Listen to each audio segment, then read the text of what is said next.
કેમ છો વિદ્યાર્થી મિત્રો? તો આજે આપણે તમારા કમ્પ્યુટર વિષયમાં ચેપ્ટર નંબર 7 જાવાનું પ્રેક્ટિકલ કરવાના છીએ. એમાં આવશે એરેથમેટિક ઓપરેટર્સ, એટલે કે અંકગણિતીય પ્રક્રિયકનો ઉપયોગ. રાઈટ? તો શરૂ કરીએ પ્રોગ્રામ. જાવાનો પ્રોગ્રામ છે, ક્લાસનો બનેલો હોય એટલે પહેલાં લખીએ ક્લાસ એરિથ ઓપરેટર્સ. રાઈટ? પછી તો કે ઓલવેઝ જાવાના પ્રોગ્રામમાં મેઇન મેથડ હોય ને હોય જ. તો public static void main. Right? આ મેઇન મેથડ છે એક સ્ટ્રિંગ એરે સ્વીકારે છે, એટલે આપણે એ પણ અહીંયા આર્ગ્યુમેન્ટ તરીકે સ્વીકારશે તે લખી દઈએ. હવે આપણે કરીએ છીએ વેરિયેબલ ડિક્લેરેશન. રાઈટ? અહીંયા આપણે 4 વેરિયેબલ લેવાના છે. એક સોર્ટ પ્રકારનું એક્સ એ 16 પ્રકારનું લઈ લઈએ. રાઈટ? જેની વેલ્યુ પણ આપણે આપી દઈએ, એને ઇનિશિયલાઇઝ કરી દઈએ 6 દ્વારા. પછી એક ઇન્ટીજર વેરિયેબલ લઈએ વાય, જેની વેલ્યુ પણ અહીંયા આપણે ડિફાઇન કરી દઈએ 4. પછી એક ફ્લોટ વેરિયેબલ એ લઈએ અને જેની વેલ્યુ પણ આપણે અહીંયા ડિફાઇન કરીએ 12.5f. Right? Floating point literal છે. ફ્લોટ પ્રકારનો બી 7.2f. ઓકે, આટલું આપી દીધા પછી આપણે અંકગણિતીય પ્રક્રિયક માટે આનો ઉપયોગ કરીએ. system.out.println. પહેલાં આપણે એક્સ અને વેલ્યુ અને વાયની વેલ્યુ પ્રિન્ટ કરીએ. સો એક્સ ઇઝ, આ માત્ર સ્ટ્રિંગ છે. રાઈટ? અને એની બાજુમાં આપણે એક્સની વેલ્યુ પ્રિન્ટ કરવી છે. સો આ રીતે આપણે પ્લસ છે કોન્કેટનેટ ઓપરેટરનો ઉપયોગ કરીને આપણે એને ડિસ્પ્લે કરાવી શકીએ. રાઈટ? બીજું સ્ટેટમેન્ટ લઈએ. system.out.println. શું કરાવવું છે? તો કે આપણે એક્સ અને વાયનો સરવાળો કરાવવો છે.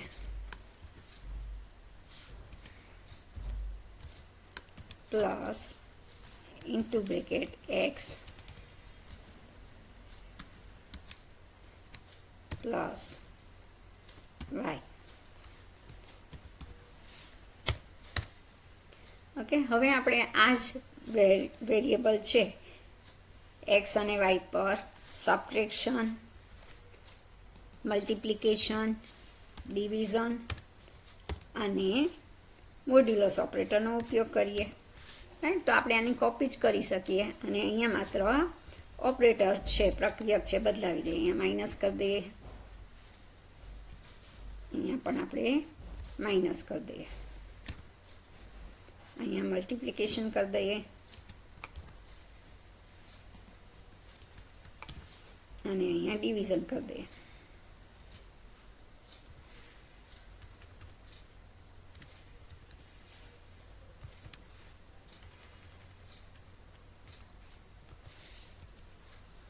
રાઈટ? હજી આપણે મોડ્યુલસનો ઉપયોગ કરવાનો છે, એટલે અહીંયા આપી દઈએ. મોડ્યુલસ ઓપરેટર શું બતાવે? જો આપણને બધાને ખબર, પ્લસ માઇનસ મલ્ટિપ્લિકેશન ડિવિઝન માટે.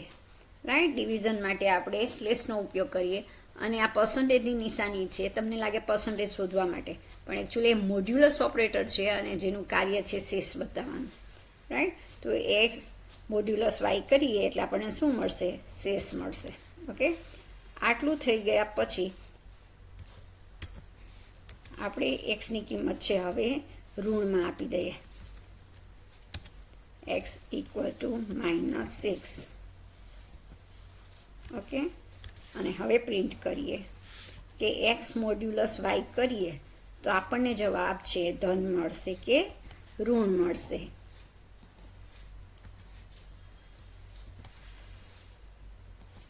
હવે વાયની વેલ્યુ માઇનસમાં આપીએ, વાય ઇક્વલ ટુ -4. ઓકે, અને પરિણામ ડિસ્પ્લે કરીએ કે એક્સ મોડ્યુલસ વાય કરીએ આપણે તો પરિણામ છે ઋણ આવશે કે ધન આવશે. ઓકે, અગેન આપણે એક્સની વેલ્યુ છે પ્લસ કરી દઈએ, એટલે કે ધન કરી દઈએ અને વાય છે એઝ ઇટ ઇઝ માઇનસ રહેવા દઈએ. અને જોઈએ કે આપણને પરિણામ છે એ કયું પરિણામ મોડ્યુલસનું એટલે કે શેષનું કેવું બતાવશે, ઋણ કે ધન, બરાબર ને? રાઈટ. તો આ કન્સેપ્ટ આપણને કઈ રીતે જોવા મળવાનું છે કે જ્યારે પણ આપણે બે સંકાર્ય છે ધન અને ઋણ હોય તો જવાબ છે પ્રથમ સંકાર્ય પ્રમાણે આવશે, એટલે કે એક્સ પ્રમાણે તમને જવાબ મળશે. એક્સ ધન હશે તો જવાબ ધન મળશે, એક્સ ઋણ હશે તો જવાબ પણ ઋણ મળશે. ઓકે, હવે આપણે આ જ વસ્તુ એ અને બી માટે કરીએ.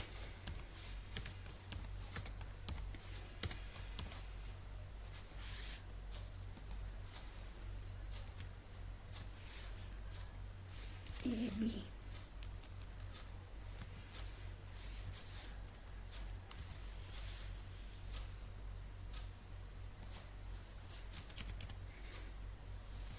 એ ઓછા બી.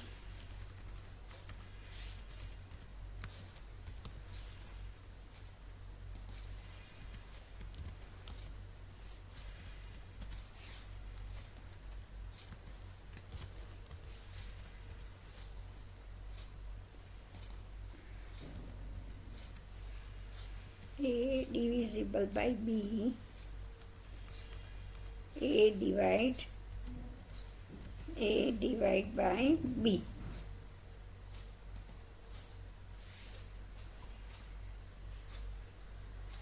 A divide x. હવે આપણે એને x વડે ભાગી જોઈએ. શા માટે એવું કર્યું તો એ આપણે જોઈએ. રાઈટ. એ છે કેવી છે ફ્લોટિંગ મીટર ને એક્સ છે શોર્ટ છે. તો આપણને જવાબ કઈ રીતે મળશે એ આપણે જોવાનું છે કે ફ્લોટિંગ વેલ્યુ મળશે કે ઇન્ટીજર વેલ્યુ, પૂર્ણાંક અથવા અપૂર્ણાંક, કઈ રીતે આપણને જવાબ મળશે તે જોવાનું છે. ઓકે, આ બંનેની આપણે કોપી કરી લઈએ અને અહીંયા જુઓ આપણે અહીંયા ખાલી મોડ્યુલસ ઓપરેટર કરવાનું છે. મોડ્યુલસ માટે પર્સન્ટેજ. ઓકે, કે આપણે એને બી વડે ડિવાઈડ કરીએ તો મોડ્યુલસ શું આવશે, કેવું આવશે, પૂર્ણાંક આવશે કે અપૂર્ણાંક આવશે? અને જો એને એક્સ વડે ડિવાઈડ કરીએ તો જવાબ શું આવશે, પૂર્ણાંક આવશે કે અપૂર્ણાંક, તે આપણે જોવાનું છે. ઓકે, આટલું થઈ જાય એટલે આપણે શું કરવા પડે તો કે પ્રોગ્રામને સેવ કરવો પડે.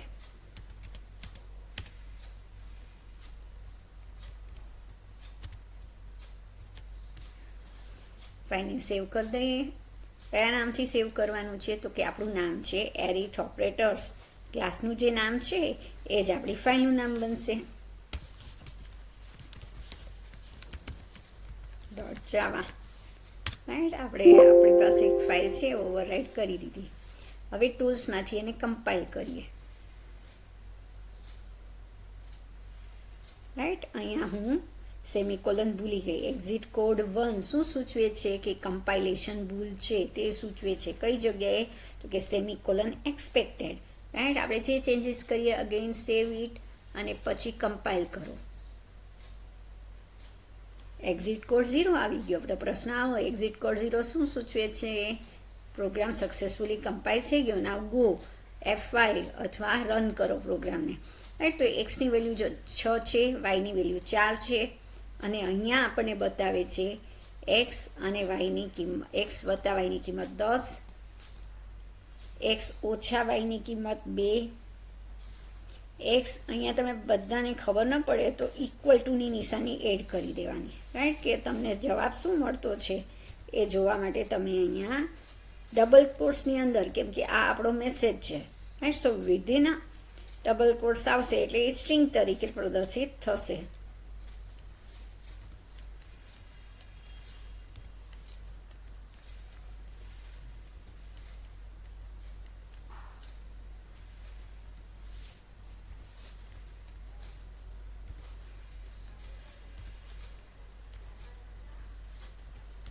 રાઈટ. તો જુઓ અહીંયા આપણે ઇક્વલ ટુ કરી લઈએ અને પરિણામ ડિસ્પ્લે કરીએ તો તમને તરત આઈડિયા આવી જાય. ઓકે, ઇક્વલ ટુ અગેન ફાઇલને સેવ કરો, ટૂલ્સમાંથી કમ્પાઇલ કરો અને આ પરિણામ છે એને આપણે અગાઉનું પરિણામ ક્લિયર કરી દઈએ અને હવે પરિણામ ગો કરીએ. પરિણામ જુઓ, રાઈટ. એક્સ અને વાયની કિંમત 10 છે, સરવાળો કરતાં 10 મળે છે. એક્સ ઓછા વાય 2 છે, એક્સ ગુણ્યા વાય 24, અને અહીંયા ખાસ જોવાનું છે X divide by Y. X છે 6 છે અને વાય છે 4 છે, બરાબર ને. તો આપણે આનો ભાગાકાર કરીએ તો જવાબ તો 1.5 આવે. તો અહીંયા કેમ એ કહ્યું તો કે અહીંયા છે આપણું સમકાર્ય એક્સ છે 16 છે, રાઈટ. એટલે પૂર્ણાંક જવાબ મળશે. જે રીતે એક્સ છે એ પૂર્ણાંક અથવા અપૂર્ણાંક હશે, એટલે અહીંયા મોટી રેન્જની જે ડેટા ટાઈપ હશે એ પ્રમાણે તમને જવાબ જોવા મળશે. ઓકે, એક્સ પ્રમાણે જવાબ મળશે. પછી એક્સ મોડ્યુલસ વાયમાં પણ જુઓ, એક્સ છે એ ધન છે એટલે જવાબ ધનમાં મળ્યો. પછી આપણે એક્સની વેલ્યુ -6 આપી એટલે જવાબ છે માઇનસ આવ્યો. તો અહીંયા પણ યાદ રાખવાનું છે એક્સ જે સમકાર્ય અથવા ઓપરાન્ડ છે એની કિંમત ધન અથવા ઋણ હશે તો પરિણામ પણ ધન અથવા ઋણ મળશે. ઓકે, એક્સ ઉપર ડિપેન્ડ કરે છે તમારું પરિણામ, એ ધન હશે કે ઋણ હશે. પછી અહીંયા પણ જોવાનું છે કે અહીંયા સરવાળો, બાદબાકી અને ગુણાકાર તો ફ્લોટિંગ પોઈન્ટમાં મળે જ છે, પણ જ્યારે આપણે ડિવિઝન કરીએ છીએ તો ડિવિઝનમાં પણ તમને જવાબ ફ્લોટિંગ પોઈન્ટમાં મળશે. એટલે મોટી રેન્જ પ્રમાણે, રાઈટ. એ છે એ ઓપરેટર છે, રાઈટ. એ ઓપરેન્ડ છે, એની ડેટા ટાઈપ ફ્લોટિંગ છે, ફ્લોટ છે, એટલે તમને જવાબ પણ ફ્લોટ મળશે. અને અહીંયા ડિવિઝનમાં પણ એવું થાય કે એ ડિવાઈડ બાય એક્સ, તો એ છે ફ્લોટ છે અને એક્સ છે શોર્ટ છે, છતાં જવાબ કેવો મળે છે? ફ્લોટ મળે છે. એટલે જે મોટી રેન્જની ડેટા ટાઈપ હશે એ પ્રમાણે તમને જવાબ મળશે. યાદ રાખવાનું છે એ મોડ્યુલસ બી અને એમ મોડ્યુલસ એક્સ બંને પણ ફ્લોટમાં જ જવાબ મળે છે, કારણ કે એ છે ફ્લોટિંગ વેલ્યુ છે. So clear. આ પરિણામ તમે પણ આ પ્રોગ્રામને એક્ઝિક્યુટ કરીને જોઈ લેજો.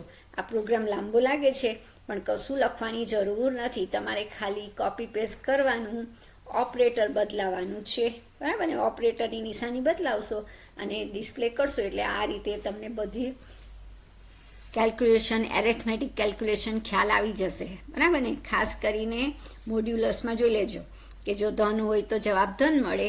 કોનું? તો કે પ્રથમ ઓપરાંડ પ્રમાણે જવાબ મળે. પ્રથમ ઓપરાંડ છે એની વેલ્યુ ધન હશે તો જવાબ ધન, એની વેલ્યુ ઋણ હશે તો ઋણ. એવી જ રીતે ફ્લોટિંગ પોઈન્ટમાં મોટી રેન્જ પ્રમાણે, જે મોટી રેન્જની ડેટા ટાઈપ હશે એ પ્રમાણે તમને જવાબ મળશે. ખ્યાલ આવી ગયો?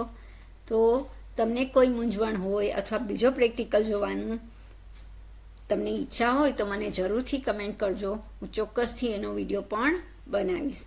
એરિથમેટિક ઓપરેટર બધાના ક્લિયર હોવા જોઈએ. ખાસ કરીને મોડ્યુલસ ઓપરેટર વિશે પૂછાતું હોય કે આ ઓપરેટરનું નામ શું છે, એનું કાર્ય શું છે, અથવા આ રીતે આપેલું હોય અને તમને પૂછવામાં આવે કે જવાબ શું મળશે, તો તમારું ડેટા ટાઈપ ચેક કરવાનો કે ડેટા ટાઈપ શું છે. ઓકે, ખ્યાલ આવી ગયો? અથવા તો એ શું બતાવે? પરિણામ શેષ બતાવે છે. So clear. Thank you so much and keep watching, keep learning. Thank you again.